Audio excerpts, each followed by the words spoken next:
Hello again.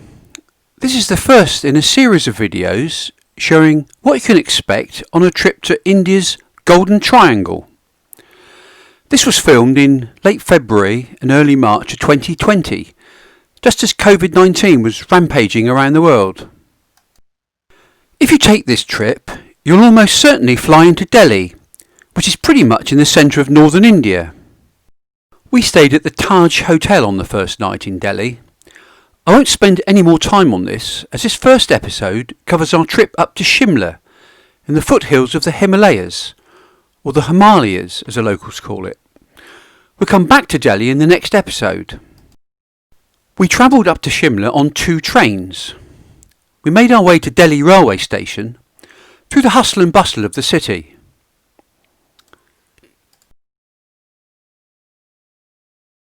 We were booked on the Shatabdi Express, in first class. Not bad, eh? The platforms had some interesting signs. Perhaps I better take more care where I'm walking here. The train arrived and our carriage was very comfortable. Some of the other carriages didn't look quite so appealing though. Northern India is very green, much greener than I was expecting. We passed fields of wheat and barley and gram, which is a type of chickpea. We also passed a number of built-up areas of various sizes.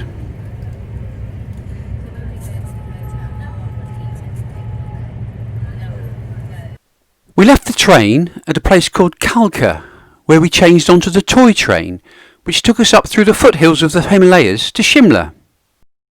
The train line is now a UNESCO World Heritage Site, and if you visit Shimla, you should try and travel on the toy train.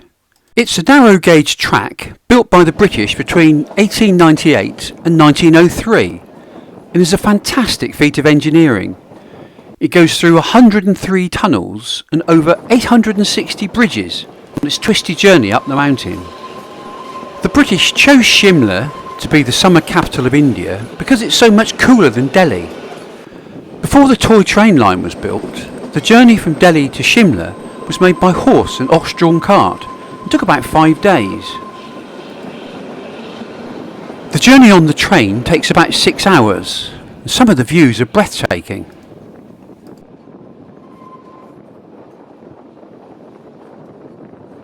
Part the way up the mountains, we went through a thunder and lightning storm with hail, which left the ground looking as though we'd had a snowfall.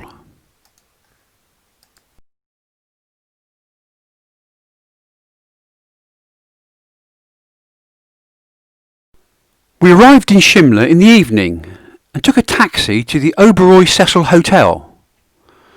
In the days of the Raj, this was the finest 5-star hotel, and it's still full of colonial charm.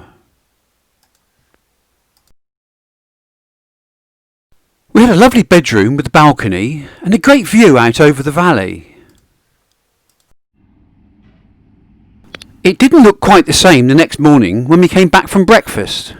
We thought we'd been burgled, until we realised that the monkeys had broken in through the balcony door. They ransacked the room, including the minibar. They've obviously done it before. The toilet was interesting. What's this knob for? Ah! It's a concealed bottom washer. Let's see that again in slow motion.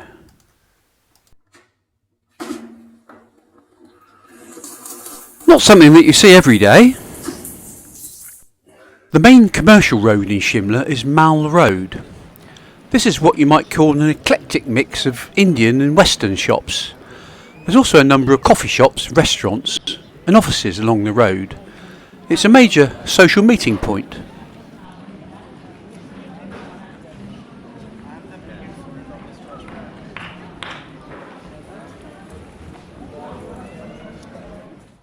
Partway along the road, we come to the Gaiety Theatre.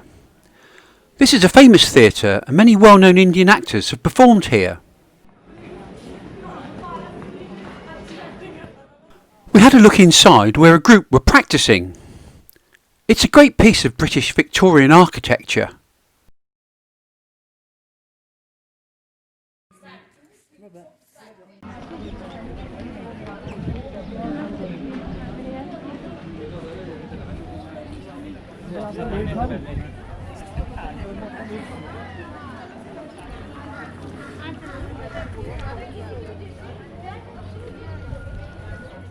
Here's the view out over the valley.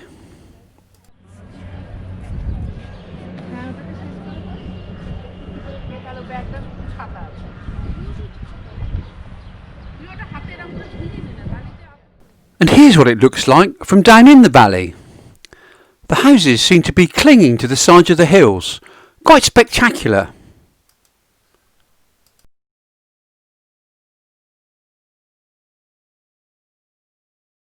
This is our hotel, up on the top of the ridge. Back at the top of Mile Road, we find a serious looking sentry. He didn't move while we were watching him, so not sure when he would spring into action. This leads onto a huge open area on top of the ridge known as Scandal Point. This got its name after an Indian Maharaja eloped with the daughter of the British Viceroy in 1892. Not quite the done thing, don't you know?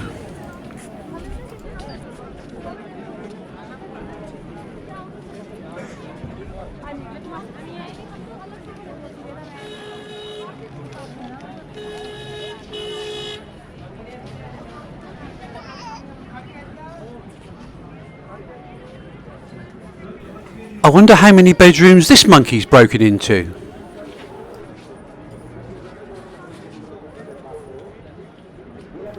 Scandal Point sits on the ridge, as I've said, with wonderful views of Shimla and the hills on both sides.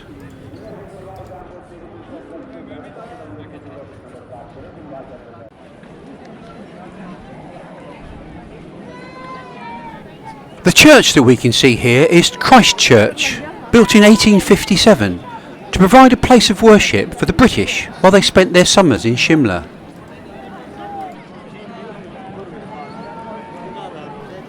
Behind the church, up on the hill, you can just see another statue.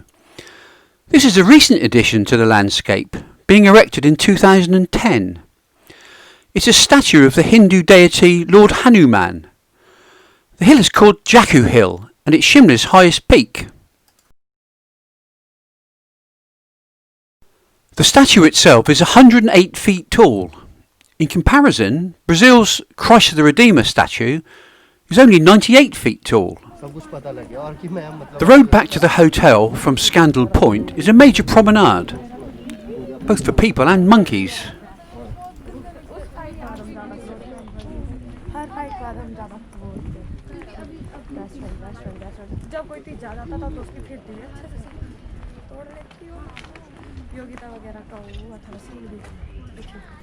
The most striking piece of British colonial architecture in Shimla is the Viceroy's Lodge, which was where the British Raj administered the whole of India during the summer months when they stayed in Shimla. We weren't allowed to take photographs inside, so here's a stock image of the interior. We saw a table inside around which the partition of India was discussed and agreed. You can feel history being made here. The Viceroy's Lodge is now the Indian Institute of Advanced Study. It's now considered to be a fantastic post-colonial transformation which benefits Indian postgraduate students from across the country. Outside we came across more monkeys. It seemed to me that they were building up their strength before mounting another assault on the bedrooms of Shimla's hotels. In the next part of this series we'll visit Delhi, the Old City and New Delhi. If you'd like to get a notification about that, please subscribe to our channel. Thanks for watching.